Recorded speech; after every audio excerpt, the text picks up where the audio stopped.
வணக்கம் guys, welcome back to channel trial and success. இன்னைக்கு நம்ம இந்த வீடியோவில் எதை பற்றி பார்க்க போறோம்னா, ஆல்ரெடி தம்ப்நெயில்ல பார்த்துருப்பீங்க படையப்பா இது தேவையானு. அது வந்து நம்ம லாஸ்ட்டாக பேசலாம்.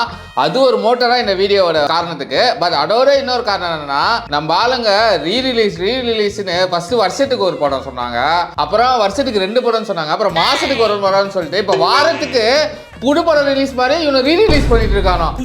யாரா இவனுங்க? எங்கிந்திரா வந்துக்கிறானுங்க? இந்த ரீரிலீஸ் கொடுமைக்கு ஒரு எண்டே இல்லையாப்பா அப்படின்னு அளவுக்கு போயிட்டு இருக்கு. அதை பத்தி தான் பார்க்க போறோம். இந்த ரீரிலீஸ்லாம் சேச்சுரேட் ஆயிடுச்சா அப்படின்னா, ஏன்னா நம்ம ரீசெண்டாக பரத்வாஜ் ரங்கன் ரவுண்ட் டேபிளில் கூட எல்லாரும் சொல்லியிருக்காங்கன்னா, கில்லியை தாண்டி எந்த ரீரிலீஸ் படம் ஓடி இருக்கு, ஏன் இப்போ எல்லாரும் ரீரிலீஸ் பண்ணிட்டு இருக்கீங்க அப்படின்னு தான் கேட்டுருக்காங்க. அதுவும் ஒரு டாக். மொத்தமாக இந்த ரீரிலீஸால புதுப்படங்கள் இப்படி அஃபெக்ட் ஆகுது, அதையும் பற்றி பார்க்க போகிறோம். ரீரிலீஸ் உண்மையாக தேவையா, அதே மாதிரி படையப்பா இது தேவையா, அதையும் பார்க்க போகிறோம். படையப்பா ரீரிலீஸ் ஆகுது 25 வருஷத்துக்கு அப்புறம், அதை பற்றியும் பார்க்க போகிறோம். நீங்கள் எங்கள் சேனலுக்கு ஃபஸ்ட் டைம் வந்தால் மறக்காம எங்கள் ட்ரையல் அண்ட் சக்சஸ் சேனலுக்கு சப்ஸ்கிரைப் பண்ணுங்கள். அதே மாதிரி அந்த ஐ பட்டனையும் கிளிக் பண்ணுங்கள். அப்போ தான் வந்து எங்களை மாதிரி ஸ்மால் கிரியேட்டர்ஸ்க்கு வீடியோஸ் வந்து ரீச் ஆகிறதுக்கு யூஸ்ஃபுல்லாக இருக்கும். ஸ்ட்ரெயிட்டாகவே நம்ம வீடியோக்குள்ளே போகலாம்.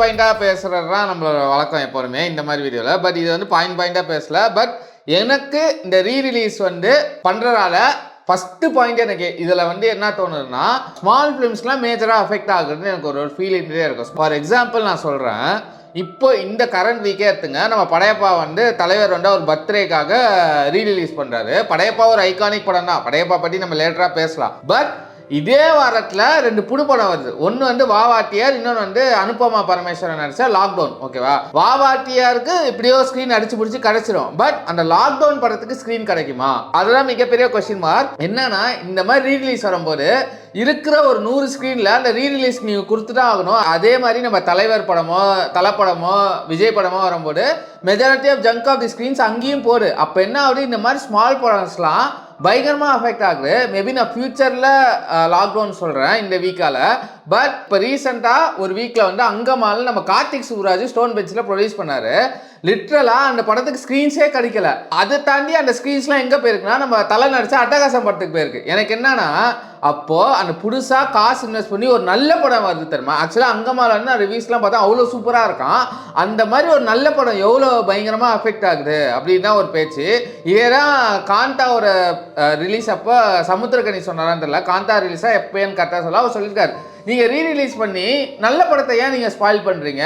ஒரு நல்ல புது படம், ஒரு அப்கமிங் டேரக்டர், ஒரு நல்ல அவனோட டேலண்ட்டை ப்ரீச் பண்ணி ஒருத்தர் வரான், அவ்வளோ போராடி ஒரு நல்ல ப்ரொடக்ஷன் ஹவுஸோ கிடைக்காம கூட வரும், இல்லை நல்ல ப்ரொடக்ஷன் ஹவுஸ் வாட் எவர். ஏன்னா லாக்டவுனே லைக்கா ப்ரொடக்ஷன்ஸ், இங்கே அங்கமாலுமே வந்து ஸ்டோன் பெஞ்ச் நோன் ப்ரொடக்ஷனே வந்து தேட்டர்ஸ்க்கு வந்து அஃபெக்ட் ஆகுது. தேட்டர்ஸ் கிடைக்காம கஷ்டப்படுறாங்க. அப்போ ஒரு அன்னோன் ப்ரொடியூசர் பாருங்க, ஒரு நல்ல பேஷனேட்டான ப்ரொடியூசர் வரும்போது இந்த ரீரிலீஸால் அந்த ஸ்க்ரீன் கவுண்ட் கம்மியாகி அந்த படம் ரீச் ஆகாமல் போகிறதுக்கு நிறைய வாய்ப்பு இல்லை. அதுதான் நடக்குது. ஆக்சுவலாக ரீரிலீஸ் ஓகே தான், ஒரு 2 படம் வருஷத்துக்கு அப்படின்னா ஓகே. வாரம் போனால் அதுதான். இப்போ அட்டகாசம் வந்து லிட்ரலி அட்டகாசம் கில் அங்கமா தான் நான் சொல்ல முடியும். அந்த மாதிரி தான் இருக்குது. அந்த மாதிரி சினாரியோ தான் அது ரொம்ப பேடு தமிழ் சினிமாவுக்கு பொறுத்த வரைக்குமே. ஆக்சுவலாக இந்தியாவிலே எனக்கு தெரியும் எல்லா ஸ்டேட்லையுமே வருது ரீரிலீஸு, இந்தியில் கூட நிறையா வருது. ஆனால் தமிழில் ரொம்ப அதிகமாக இப்போ ரீரிலீஸ் வருதுன்னு ஒரு டேட்டா பார்த்தேன். அது எவ்வளோ அஃபெக்ட் ஆகுனா, இந்த மாதிரி ஸ்மால் ஃபிலிம்ஸ் தான். அது it's not an healthy at all. ஒரு ஆல்ரெடி ஒரு படம் லைக் நல்லா சம்பாரிச்சிட்டாங்க, படையப்பா கூட நல்லா சம்பாரிச்சிட்டாங்க, திருப்பி ரீரிலீஸ் பண்ணி திருப்பி காசுக்காக பார்க்குறீங்க. அட் தி எண்ட் எல்லாருமே காசு தானே, நாஸ்டாலஜியை விட்டு காசு தான் அந்த ப்ரொடக்ஷன் ஹவுஸ். அப்போ ஃபஸ்ட் டைம் ப்ரொடியூஸ் பண்ணுறதுக்கு எவ்வளோ அஃபெக்ட் ஆகும் அது திங்க் பண்ணி பாருங்கள். அப்புறம் இன்னொரு ரீரிலீஸில் எனக்கு மேஜராக இந்த 2 பாயிண்ட்டாக எனக்கு அந்த பாயிண்ட் நான் சொல்லிட்டேன். இன்னொன்று எனக்கு பாயிண்ட்டு ஒரு பர்சனல் ஒரு ஆடியன்ஸ் வைஸாக நான் சொல்லும்போது எனக்கு இப்படி இருக்குன்னா, இந்த ரீரிலீஸ் பண்ணும்போது ஓகே எனக்குமே சில படங்கள்லாம் ரீரிலீஸ் பண்ணால் எனக்கு பார்க்கணும்னு தோணும். ஏன்னா நம்ம சின்ன வயசில் இருந்திருப்போம், அதை பார்த்துருக்க மாட்டோம், இல்லை வேறு ஆப்பர்ச்சுனிட்டிஸ்லாம் நம்ம மிஸ் பண்ணியிருப்போம் தேட்டர்ஸில். அதை நம்ம திருப்பியும் பார்க்கறதுக்கு தான் நம்ம ரீரிலீஸ் பண்ணுறோம். ஆனால் இங்கே ரீரிலீஸ் பண்ணும்போது ஒரு காமனான விஷயம் நடக்குது. அது எவ்வளோ அளவுக்கு அந்த ப்ரொடக்ஷன் ஹவுஸோ இல்லை அந்த சம்மந்தப்பட்ட டீமோ இல்லை ஒரு ஆர்டர் லைக் ஒரு ஃபேன்ஸாக வேறு நோட் பண்ணுறாங்களான்னு தெரில. அது நிறைய இடத்துல இப்போ நடக்குது. நான் பார்த்த ஒரு 4-5 ரீரிலீஸில் அதை நான் கவனித்த ஒரு விஷயம் என்னன்னா ஒரு படம் ஒரு மாஸ்டர் பீஸ் இருக்கும் ஓகேவா. ஃபார் எக்ஸாம்பிள் நான் நாயகனே எடுத்துக்கேன். நாயகன் வந்து ஒரு மாஸ்டர் பீஸான படம். நிறைய பேர் இப்போ இருக்கிற டேரக்டர்ஸ் வரைக்கும் ஜென்ரேஷன் டேரக்டர்ஸ் வரைக்கும் உங்கள் என்ன படம் இன்ஃப்ளூயன்ஸ் பண்ணால் நாயகன் அப்படின்னு அந்த வார்த்தை இந்தியா ஃபுல்லாக சொல்கிற ஒரு வார்த்தை தான். அந்த படம் ரீரிலீஸ் பண்ணாங்க. அந்த ரீரிலீஸ் பண்ணும்போது சில சீன்லாம் வந்து நம்மளே அறியாமல் சில சீன் வந்து அந்த ஃபால்ட் இருக்குது, அது சிரிப்பு வருது. ஏன்னா அந்த ஜென்ரேஷனல் கேப்புன்னு ஒன்று இருக்குல்ல. இப்போ இருக்கிற வே ஆஃப் சீயிங் ஃபிலிம்ஸும் பழைய இருக்கிற way of standard of seeing ஃபிலிம்ஸும் அது வித்தியாசம். அதனால அந்த ஸ்டாண்டர்டுக்கு அப்போ எடுத்துருப்பாங்க, இந்த ஸ்டாண்டர்டை மேட்ச் பண்ண முடியாது. அப்போ என்ன ஆகுனா, நான் ஒரு மாஸ்டர் பீஸ்ன்னு நினச்ச படம் இப்போ வந்து ஒருத்தவங்க அதை பற்றி பெருசாக எனக்கு தெரியுது. பட் ஒரு இப்போ இருக்கிற ஜென்ரேஷன் மேஜராக இப்போ இருக்கிற ஜென்ரேஷன் மேக் ஃபன். இந்த படத்தையெல்லாம் நீங்கள் சொன்னீங்க மாஸ்டர் பீஸ்ன்னு ஏன் கார் ரீதியாக ஒருத்தர் சொன்னும்போது எனக்கு எவ்வளோ அஃபெக்ட் ஆயிடுச்சு தெரியுமா. அது லிட்ரலி அவனுக்கு அந்த அருமையே தெரில. ஏன்னா அந்த டைமில் அது ஒரு மாஸ்டர் பீஸ். அந்த இருக்கிற கன்ஸ்ட்ரெயின்ஸு, அந்த டைமில் இருக்கிற ஸ்க்ரீன் ஸ்பேஸ் அப்படிதான். அதை வச்சு தான் அந்த படம் வரும். அதை நோக்கி தான் நம்ம படமும் பார்க்கணும். இப்போ வர ஜென்ரேஷனாக அதை வந்து ஃபன் பண்ணுறாங்களோன்னு ஒரு யோசனை எனக்கு மனசுக்குள்ளே வந்துகிட்டே இருக்குது. அதோட மாஸ்டர் பீஸ் ஸ்டாண்டர்டை நம்மளே ரீரிலீஸ் பண்ணி குறைச்சிக்கிறோமோ. இப்படி பார்ட் 2 ஒரு நல்லா இருக்கிற ஓடின படத்தை பார்ட் 1 வந்து பார்ட் 2 எடுக்கிறேன்னு சொல்லி கொலை பண்ணுறாங்களோ, அதே மாதிரி இந்த ரீரிலீஸுமே கிட்டத்தட்ட அந்த படத்தை வந்து கொலை பண்ணுறாங்கன்னா எனக்கு ஒரு ஃபீல் இருக்குது. அதனால தான் எனக்கு இந்த 2 பாயிண்ட் வந்து ரீரிலீஸில் ஒரு கட்டத்தில். இன்னொன்று எனக்கு என்னன்னா, இந்த ரீரிலீஸ் கல்ச்சர் ஒரு கட்டத்தில் இப்போ சேச்சுரேட் ஆன மாதிரியே எனக்கு ஒரு ஃபீல் இருந்துகிட்டே இருக்குது. எக்ஸாம்பிள் நான் இன்ட்ரோல சொன்ன மாதிரி அந்த டெபி ஃபிலிம்ஸ் டேரக்டர் தான் ரவுண்ட் டேபிள் இருப்பாங்க. அதில் சொல்லியிருப்பாங்க கில்லியை தாண்டி எந்த படம் சார் ரீரிலீஸ் நல்லா போயிருக்கு அப்படின்னு சொல்லியிருக்காங்க. அது நிரசனமான ஒரு உண்மை தான். அது கில்லி கொடுத்த ஒரு இதுதான். ஆக்சுவலாக கில்லி பயங்கர கலெக்ஷன் அடிச்சுட்டு போயிடுச்சு. அதுக்கப்புறம் ஓகேடா ரீரிலீஸ் பண்ணாலே பயங்கரம் ஓடுன்னு சொல்லிட்டு எல்லாம் ரீரிலீஸ் பண்ண ஆரம்பிச்சாங்க. அதுக்கு முன்னாடியே ரீரிலீஸ் இருந்தது, ஆனால் இந்த அளவு இல்லை. இந்த வாரத்துக்கு ஒரு படம் ரீரிலீஸ்லாம் அப்போ கிடையாது. அந்த வருஷமே கில்லி ரீரிலீஸ் அப்பயே மேபி கில்லியை தாண்டி ஒரு 4-5 படம் தான் வந்துரு. அதுவே அதிகமான டைமில். பட் அதுக்கு முன்னெல்லாம் வருஷத்துக்கு எப்போ ஒரு படம். இந்த தலைவர் பர்த்டே முக்காவாசி அந்த படம்லாம் பண்ணிட்டு இருந்தாங்க. இல்லை மீதி ஒரு ஐகானிக் வரும்போது வந்துரு, ஆயிரத்தில் ஒருவன்லாம் வந்துரு. சில படம் போல, ஆனால் இப்போ கொண்டாடுறாங்க. பட் அதுவே எனக்கு பர்சனலாக அக்செப்ட் பண்ண முடியாது. அப்போ நீ செலிப்ரேட் பண்ணாமல் இப்போ செலிப்ரேட் பண்ணுறேன்னா அந்த டெக்னீஷியனுக்கான மரியாதை என்ன பண்ணுறது. நீ மேபி அந்த ஹீரோவோ இல்லை மியூசிக் டைரக்டரோ மேபி சர்வே ஆகலாம். ஆனால் அந்த டேரக்டரோட லைஃப் அதோட போச்சு. அது எக்ஸாம்பிளே நம்ம செல்வராகவன் தான். அது வேறு விஷயம், அதை டோட்டலாக அவுட் ஆஃப் பாக்ஸ் போவேனா. பட் சொல்கிறேன் இந்த இடத்துல இது ஒரு கன்சர்ன் ஓகேவா. அப்போ ஒரு கட்டத்தில் இவ்வளோ ரீரிலீஸ் வரும் பச்சா என்னடா இதுன்னு அப்படிதான் ஆகுது. ஆனால் உண்மையிலே இந்த ரீரிலீஸ்லாம் வேணுமா அப்படின்னு கேட்டிங்கன்னா, ஒரு படம் நான் வந்து ஆசை இருக்குது ஓகேவா. அது முக்கால்வாசி மெஜாரிட்டி ஆஃப் பீப்புள் லைக் பண்ணுவாங்க. அது சாலிட் எக்ஸாம்பிள் கில்லி. ஏன் கில்லி ஓடிச்சுன்னா, கில்லி அந்த மாதிரியான ஒரு படம் எத்தனை வருஷம் ஆனாலுமே அதில் வந்து அவ்வளோ ஸ்ட்ராங்கான ஒரு ஸ்க்ரீன் பிளே, போர் அடிக்கல. இப்போ பார்த்தாலும் அது அவ்வளோ ஃப்ரெஷ்ஷாக இருக்குது. அது இல்லாமல் நல்லா நிறைய பேருக்கு அது ஒரு நாஸ்டாலஜி ஃபேக்டர் இருக்கும் ஓகேவா. அந்த மாதிரி படம்னா ஐ எம் குட் ஓகேவா. நீங்கள் ரீரிலீஸ் பண்ணுங்கள், அதை கொண்டாடலாம். ஏன்னா அது ஒரு நாஸ்டாலஜிக் ஃபேக்டர் கொண்டு வருது.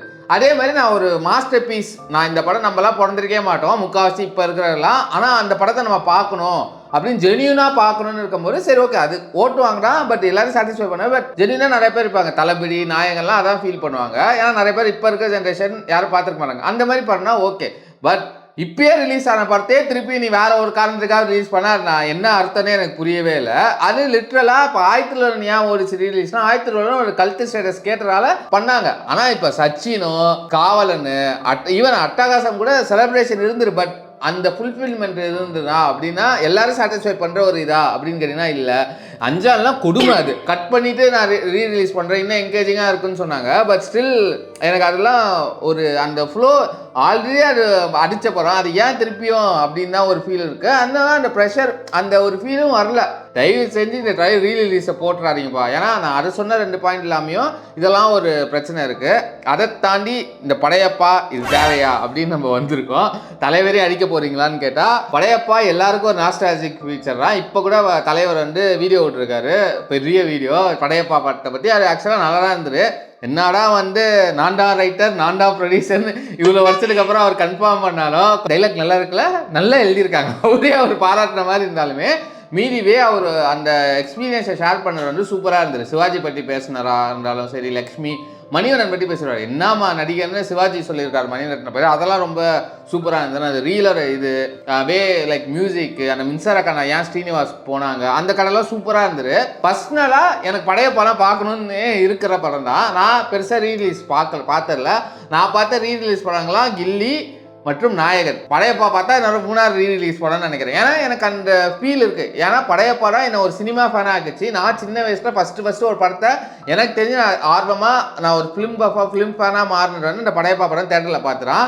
நான் நிறைய டைம் பார்த்தேன் அந்த வயசுல. அந்த மாதிரி ஒரு நாஸ்டாலஜிக் ஃபீல் இப்பயுமே அது வந்து ஆக்சுவலா கம்மி அவைலபிலிட்டி இருக்கு. நீங்க ஓடிடிலாம் ரஜினியே சொல்லியிருக்காரு, ஓடிடிக்கு இருக்கு நான் விற்கல, சன் டிவியில் 2 தடவை தான் போட்டிருக்காங்க, அதை தாண்டி அவங்களை இப்போ போடவும் விடல. அந்த மாதிரி இருக்கும்போது அந்த படம் வரும்போது செலிப்ரேட் பண்ணணும்னு சொல்லும்போது அது சூப்பராக இருக்கு.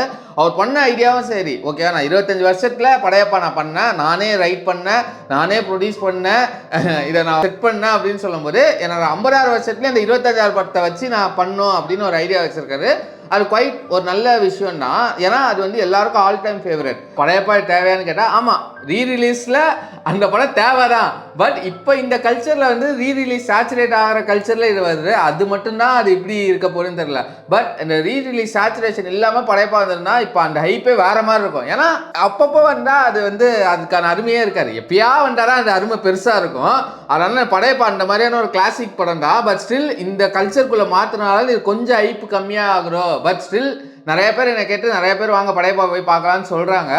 அந்த மாதிரி ஒர்த்தான படம் தான் நீங்கள் ரீரிலீஸ் பண்ணுங்க. அந்த ரீரிலீஸுக்கான ஒர்த்னஸ் இருக்கணும்ல, அந்த மாதிரி படம்னா எனக்கு அப்சல்யூட்லி நோ யூஸ். அந்த மாதிரியான ஒரு படம் தான். ஏன்னா தலைவர் ஆல்ரெடி சொன்ன மாதிரி அவரை பற்றி நிறையா இருக்குது. ரம்யா கிருஷ்ணன் நடிச்சிருக்காங்க, பயங்கரமான ஒரு பர்ஃபார்மன்ஸ். அதுதான் அவங்களுக்கு லிட்ரலி பாகுபலி ராஜாமாடா கேரக்டர் வாங்கி கொடுத்தாரு. லிட்ரலி அந்த படத்தை ஸ்ட்ரோல் பண்ணார் அவங்க தான். நிறைய பேர் இருக்காங்க. சிவாஜி இறந்துட்டாரு, சௌந்தர்யா இறந்துட்டாங்க, அப்புறம் செந்தில் ஒரு ஐகானிக் காமெடி இருக்குது, அப்புறம் ரகுமானோட செம மியூசிக்கு, இந்த ஊஞ்சல் எழுத்துற ஒரு மியூசிக்கு, அதில் ஹாரிஸ் ஜெயராஜ் அசிஸ்டண்ட்டாக ஒர்க் பண்ணார். அந்த மியூசிக் ஹாரிஸ் ஜெயராஜ் அங்கே இன்சர்ட் பண்ணார்லாம். அது ஒரு பயங்கரமான ஒரு. அப்புறம் தலைவர் சட்டையை கழட்டி நடிச்சதுல 1-2 படத்தில் அந்த ஒரு படம், அந்த சீனை அவர் சூப்பராக எக்ஸ்பிளைன் பண்ணியிருப்பார். அந்த கனல் கண்ணனோட காமெடியான அந்த விஷயம்லாம் சூப்பராக இருந்துரு. அந்த வீடியோவில் இருக்குது. அந்த டைமில் ஜெயலலிதாவை டிஸ்கிரைப் பண்ணி தான் அந்த படம் பண்ணாருன்னு ஒரு டாக்ஸ் இருக்குது. அந்த மாதிரியான ஒரு பயங்கரமான ஒரு படம். கண்டிப்பாக போய் பாருங்கள். ஒர்த்து அப்படிதான் சொல்ல முடியும். பட் என்ன, இதனால லாக்டவுன் ஒரு சின்ன படம் அஃபெக்ட் ஆகுதுன்னு எனக்கு ஒரு ஃபீல் இருந்துகிட்டே இருக்குது. அதை இவங்க பிளான் பண்ணி பண்ணணும். ஓகே, ரீரிலீஸ்னால் இவ்வளோ தான் பண்ணணும் அப்படின்னு இருக்குது. ஆனால் பட் இப்போ படையப்பா பார்க்குறப்பட்டா ஒரு வைட் ஸ்கேல் ரீரிலீஸ் பண்ணும்போது இந்த மாதிரி சின்ன படம் கையில் லாக்டவுன் மாதிரியான சின்ன படம் கண்டிப்பாக அஃபெக்ட் ஆகும். அதை ரெகுலேட் பண்ணுறது இந்த சினிமா இண்டஸ்ட்ரி, இந்த சினிமா ப்ரொடக்ஷன் கவுன்சில் வந்து அதை ஒரு டிசைட் பண்ணணும். அதை நம்ம டிசைட் பண்ண முடியாது. உங்களுக்கு என்ன ஃபீல் இருக்குது? இந்த ரீரிலீஸ்லாம் வந்து சேச்சுரேட் ஆயிடுச்சுப்பா அப்படின்னு நினைக்கிறீங்களா?